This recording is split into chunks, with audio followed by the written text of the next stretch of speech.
And welcome to Swiss Round 5 of the PeaceBridge 2024 OverPower Tournament. We are in the fabulous Ontario, Canada. With me today for the first time, we are recording out of order, so you may hear him in an earlier round, but this is the first game I've ever commentated with D Mac, Mr. David McMillan. How you doing, David? Good, glad to be here. Dave, why don't you tell us who we got here? We have Doug Sims on the left. We got Tyler Bertrand on the right. We're playing some pretty interesting decks. I see that Doug has Mr. Fantastic, the Hand, and Heroes for Hire. So we're bringing some KO pressure and some special card heat. He's playing Age of Apocalypse and Fatal Attraction. So I don't think we're going to see many energy icons in his deck.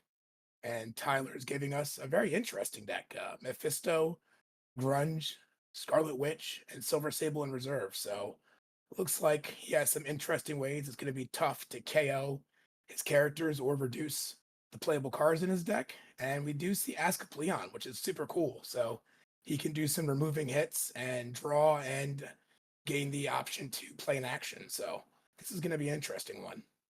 Yeah. So they're all placing pretty hard. Doug's down to play, got one card. One, two, three, four, five, six, seven. He must have had a discard. So Silver Sable, if you don't play her, she has an inherent ability that allows her to play that teamwork card from reserve. So that is an active teamwork card on Ty's side. And she has the avoid she can play from reserve. She's a relatively active reserve. And Grunge, very, very seldom played character. He has an inherent ability that he must have a multi-power card hit on him to be KO'd. So Doug placed out a little bit. He ended up going one and running. Ty went three, gave him the draw, still didn't get there for him. It looks like he drew the Bakudo off the draw, and unfortunately, he's going to have to let that Bakudo go to the dead pile. So it's going to not recycle for him.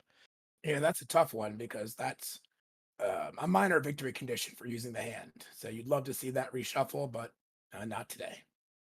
So Doug has, it looks like, three duplicates going into this hand. So that's going to hit pretty hard too after he's already lost. But he does have a little bit of heat placed. So Yes. he's putting See some two. teamworks down. But Ty's answering right back. That is the Grunge's one per deck. It acts identical to any hit on Grunge's record, permanent or current. That card functions differently than cards that currently act as, and the current rules acts identical actually makes it become that card, to my understanding. So if he were to copy a power card hit, he can follow up a teamwork with it, and it can't be negated. Now, interestingly, that card's more or less dead for this battle, unless he shifts to Grunge, or he uses that Mephisto special to channel the attacks to Grunge, or Doug makes a play mistake and attacks Grunge. So that helps Doug a little bit. So Tyler looks like he just went four for the win. He gives Doug Wow. two cards. Now, I don't know Ty's strategy here, but he is playing Onslaught Citadel.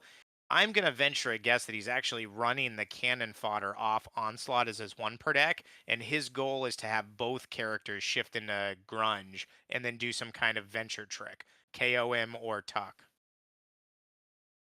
Yeah, we don't see any image inducers placed yet. Maybe they're in his hand. He might have some other ways to shift, like the Mephisto special. So we'll see, how he basically launches this plan, but he seems very confident. So he's starting off, he's getting out a post activator. This surprises me to see him open with this. He's got a teamwork place. He's got a lot of good options to poke with. But oh well, this I think this confirms it. If he's going to attack with that four, I can guarantee a player like Ty does not have the lockout as his one per deck. I don't think he eats up a premier one per deck defense to throw a four multi.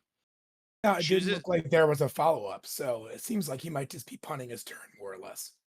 Oh, that's exactly what I was gonna say. And then Doug fires back with a teamwork string.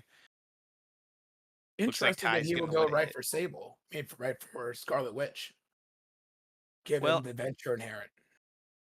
that is true, especially with Ty going for the win.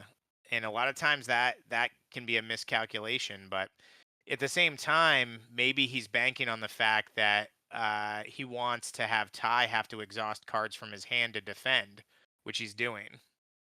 Now, he did get to use that Beast Avoid Fighting, which is good when you're using Onslaught Citadel. So that's a good play by Tyler. for sure.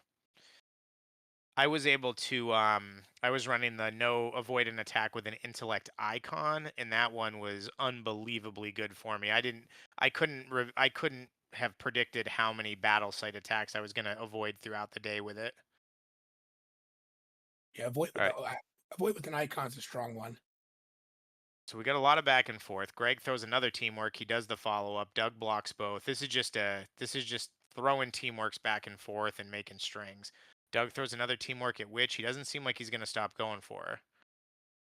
Now maybe he must have the Mr. Fantastic draw three in hand, or maybe there's something he wants to get off where he's hoping to get rid of the negator. But It could with also with be it as simple as a venture tuck also. Maybe he just wants to be able to tuck some amount of venture with that Holocaust card and he's worried about the negate. True. Ooh, Oh, already. Heroes for Hire goes down. This game is moving Interesting. fast and furious. Oh, so that is Madame Gao. So he's going to try to make Ty discard the 8, and then the Madame Gao will act as a copy of that 8 power card, and that's not for the kill. So that's going to stack a lot of venture on Scarlet Witch. That is And a Tyler 16-point venture swing if it hits. Tyler's taking his time thinking about this. He has one card in hand, so I'm gonna venture a guess that he doesn't have the defense for that.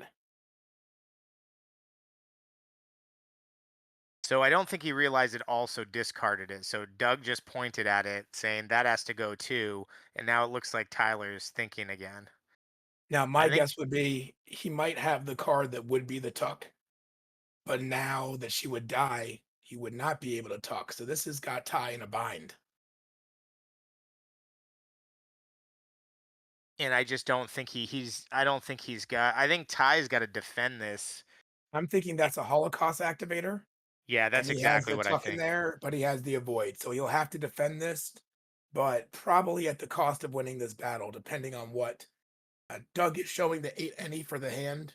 He's showing not completed teamwork, but he has one card in hand and he has a 4 intellect. So, I mean, at this point, And his own this- tuck. at his own tuck, that's a great point. I didn't see that Holocaust activator back there. So, it's not looking great for Tyler. He's definitely thinking, I think he's doing a lot of math at this moment. The tough part for Ty is, had he only gone 3 here, 3 venture is probably worth getting rid of the heroes for hire. He could easily just give up the 3. I think Doug only went 2 and he could run away. And Doug might have only gone 1 with the KO pressure that Ty had. Um, it's one of those sometimes you got to take your shot at it, but sometimes it ends up shooting you in the foot at the same time. Yeah, my play style is much more of a grinder play style. I love to just bet 2 at a time. And that hurts me sometimes, but this might have been a bit early for a 4 bid. He must have been very confident about successfully getting this Holocaust tuck off. I'm thinking maybe it's because Doug doesn't have a negator on his front line. So he was venturing that he could tuck, and unless Doug had the right activator, he would be in good shape. But I, there appears to be a rules question here.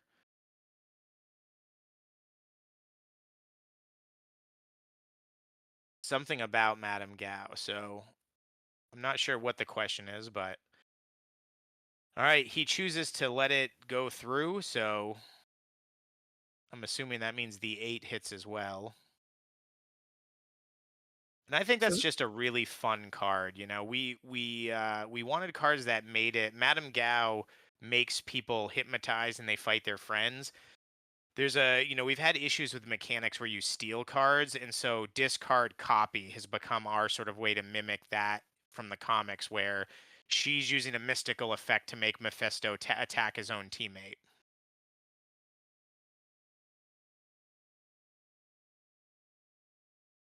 yeah, let's see what he comes up with Oh, I here. think he's going to KO Scarlet Witch to get rid of all that venture and gain 5 more. Yeah, Oh, he this might had the Holocaust negate.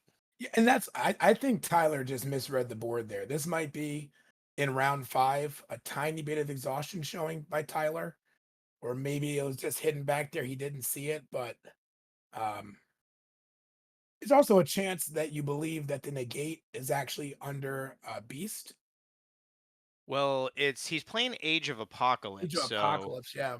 So actually, I but think that has Dark Beast on it. oh yeah, so it could be that he was hoping Dark Beast had negate, but clearly I not. think it's a pretty good gamble. I feel like you're usually doing the full avoid. It's I feel like I don't know. It's a tough one. There's so many ways you can stack that battle site. You can put the avoid on Shadowcat and the negate on Holocaust. And just have Beast be your lockout. It's a True. tough call. I think he took a shot at it, and that was one of those times where if he hadn't have had the negate there, Ty just wins the game. Ooh, down but Oh, not out. that's gonna be a tough one. Well, Ty's Now, gonna get a little help here because he is gonna get to heal 2 hits off his guys. So he's gonna take. Wait, what? Why would he do that? there Tyler played his event. But why Remove would he one take hit. the intellect teamwork instead of the 8 intellect power card? Maybe that's a misplay. Not being able to see the number on the Madame Yeah. Gal, or maybe he's thinking that he has an EE that could remove that later. I'm not sure. Oh, maybe that's actually a great point. Maybe. Oh, and he is playing Asclepion, so that's probably exactly what it is. He wants to play the EE, remove the 8, and trigger the Asclepion home base.